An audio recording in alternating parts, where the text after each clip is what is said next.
അല്ലയോ കൃഷ്ണ, യുദ്ധം ചെയ്യാൻ തുനിഞ്ഞിറങ്ങിയിരിക്കുന്ന എൻ്റെ ബന്ധുക്കളെ കണ്ടിട്ട് എൻ്റെ ശരീരം വിറയ്ക്കുന്നു. മുഖവും തൊണ്ടയും വരണ്ടു പോകുന്നു. മേനി കോരിത്തരിക്കുന്നു. ഗാന്ധീവത്തിൽ പിടിത്തമുറയ്ക്കാതെ കയ്യിൽ നിന്ന് വഴുതിപ്പോകുന്നു. ദേഹമാസകലം ചുട്ടുനീറുന്നു. എനിക്ക് നേരെ നിൽക്കാൻ കഴിയുന്നില്ല. മനസ്സിന് വിഭ്രാന്തി പിടിപെട്ടതുപോലെ തോന്നുന്നു.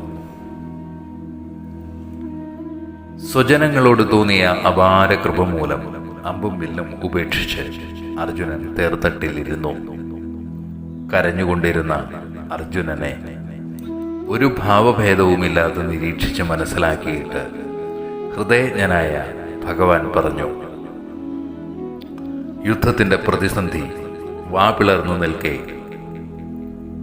വീരന്മാർക്ക് ചേരാത്ത ഈ മനോഭാവം നിന്നെ എങ്ങനെ പിടികൂടി?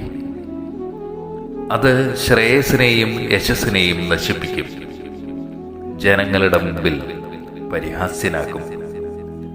നിശ്ചയദാർഢ്യത്തെ വെട്ടിവിഴുങ്ങുന്ന ഈ നപുംസകത്വത്തെ നീ ഉപേക്ഷിക്കുക. ഇത് ധീരതയുടെ മാർഗമല്ല, വെറും ഹൃദയ ദൗർബല്യമാണ്, വെറും ഭീതി, നിസ്സാരമായ ക്ഷുദ്രത. ഹേ അർജുന, നീ പാമരനെ പോലെ പ്രവർത്തിച്ചിട്ട് പണ്ഡിതനെ പോലെ സംസാരിക്കുന്നു.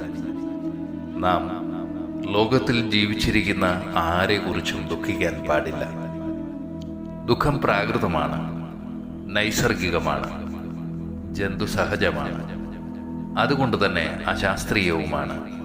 വിവേകമുള്ള മനുഷ്യൻ മനസ്സിനെ നിയന്ത്രിച്ചിട്ട് ദുഃഖത്തിൽ നിന്ന് മോചനം നേടണം.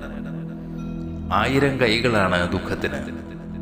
ജീവിതം ദുഃഖത്തിന്റെ ദംഷ്ട്രകളിൽ കുരുത്തുകിടക്കുകയാണ്. ദുഃഖത്തിന് ശരീരമാകെ വിഷമുള്ളുകളുണ്ട്. ദുഃഖത്തിന്റെ കയ്യിൽപ്പെടാതെ, ദംഷ്ട്രകളിൽ കുരുങ്ങാതെ, വിഷമുള്ളുകളിൽ തറയ്ക്കപ്പെടാതെ വിദഗ്ധമായി ഒഴിഞ്ഞ് ജീവിതത്തെ സ്വതന്ത്രമായി അനുഭവിക്കുന്നവനാണ് ജ്ഞാനി. അതുകൊണ്ട് നീ ആരുടെയും മരണത്തെക്കുറിച്ചോർത്ത് ദുഃഖിക്കരുത്. ജ്ഞാനികൾ മരിച്ചവരെക്കുറിച്ചോ ജീവിച്ചിരിക്കുന്നവരെക്കുറിച്ചോ ദുഃഖിക്കുന്നില്ല. പ്രപഞ്ചം അങ്ങനെ ആവിർഭവിച്ചുവെന്നും എങ്ങനെ നിലനിൽക്കുന്നുവെന്നും എങ്ങനെ നിലനിൽക്കാൻ പോകുന്നുവെന്നും സാധാരണഗതിയിൽ ജ്ഞാനോദയം സിദ്ധിക്കും വരെ നമുക്ക് അറിഞ്ഞുകൂടാ. അജ്ഞതയാണ് മനുഷ്യന്റെ ഹൃദയത്തിൽ ചെങ്കോലും കിരീടവും ധരിച്ച് സിംഹാസനത്തിൽ ഇരുന്നരുളുന്നത്.